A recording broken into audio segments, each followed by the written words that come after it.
Hello students, welcome to first year intermediate Urdu class. आज हम पढ़ेंगे महबूब हुसैन जिगर के बारे में। सबक का नाम है महबूब हुसैन जिगर, जो एक खाके की शक्ल में है, जिसके लिखने वाले यूसुफ नाजिम हैं। यूसुफ नाजिम नाम, विलादत उनकी जालना महड़पाड़ा, 18 नवंबर 1980 को पैदा हुए। यूसुफ नाजिम ने अपने खाके में महबूब हुसैन जिगर की सहाफ़ती ज़िंदगी का खाका बड़े ही दिलचस्प अंदाज में पेश किया है। इस खाके से महबूब हुसैन जिगर की शख्सियत और उनकी सोच और कामकाज के तरीक़ेकार का भरपूर नक्शा हमारी नज़रों के सामने आ जाता है, और यूसुफ नाजिम ने एक कामयाब खाका निगार होने का सबूत भी दिया। इनका ये खाका एक कामयाब खाके की तारीफ में आता है। यूसुफ नाजिम का तहरीर करदा खाका महबूब हुसैन जिगर एक कामयाब खाका है, क्योंकि इस खाके के ज़रिए जिगर साहब की सहाफ़ती ज़िंदगी का नक्शा पूरी तरह नज़रों के सामने आ जाता है।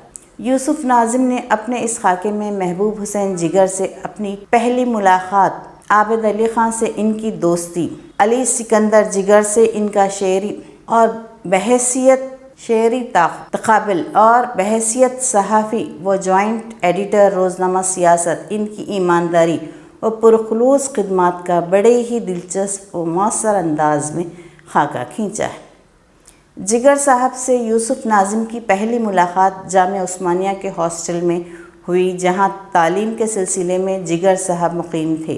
खाका निगार तकरीरी मुकाबले के सिलसिले में वहां पहुंचे थे। जिगर साहब ने इनकी तकरीर की तारीफ़ की थी और इनाम भी यूसुफ नाजिम को ही मिला। हालांकि इनकी तकरीर के दौरान खूब हूटिंग हुई और तकरीर भी सुनाई नहीं दी।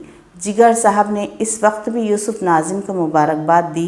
आबिद अली ख़ान और जिगर साहब की दोस्ती के बारे में खाका निगार ने लिखा है कि इनकी दोस्ती मिसाली थी और इनका शोहरा दूर दूर तक था। आबिद अली ख़ान ने जब अखबार रोज़नामा सियासत जारी किया तो महबूब हुसैन जिगर को अपने साथ ले लिया, और दोनों ने मिलकर सियासत को तरक्की की बुलंदियों तक पहुंचा दिया, और इनकी ये मिसाली दोस्ती मरने तक कायम रही। यूसुफ नाजिम कहते हैं कि हिंदुस्तान में दो ही जिगर बहुत मशहूर थे, एक अली सिकंदर जिगर और दूसरे महबूब हुसैन जिगर।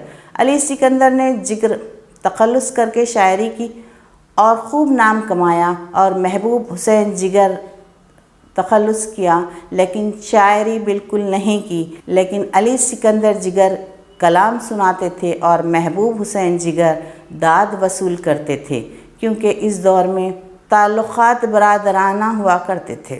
महबूब हुसैन जिगर ने ज़िंदगी में कभी फाउंटेन पेन नहीं ख़रीदा, और वो हमेशा रफ़ कागज़ पर ही लिखा करते। बहैसियत सहाफ़ी कोई मज़मून, कोई नज़म या कोई तहरीर भी उनके क़लम की जद से नहीं बच सकता था।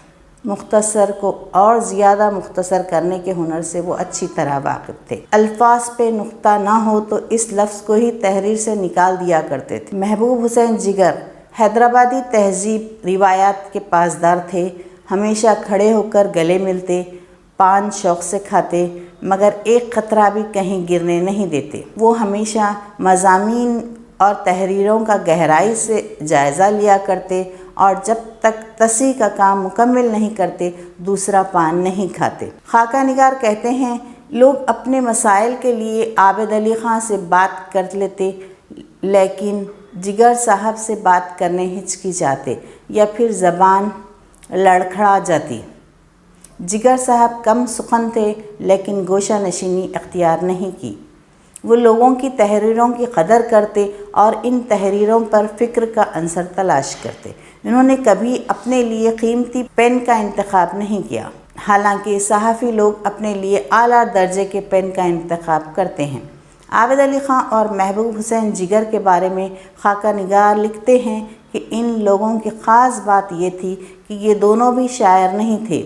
हालांकि किसी दौर में अखबारात के मुदीर और नायब मुदीरान अक्सर शायर हुआ करते थे। महबूब हुसैन जिगर सियासत के दफ्तर में कभी सीधी कुर्सी पर नहीं बैठते।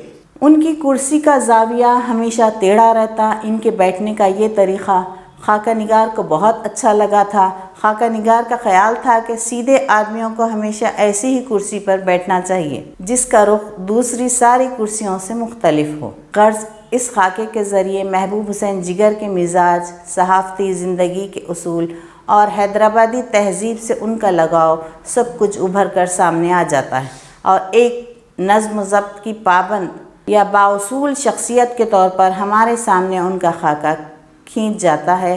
یہی ایک کامیاب خاکے کی مثال ہے۔ یوسف ناظم کا لکھا یہ خاکہ محبوب حسین جگر یہیں ختم ہوتا ہے۔ شکریہ۔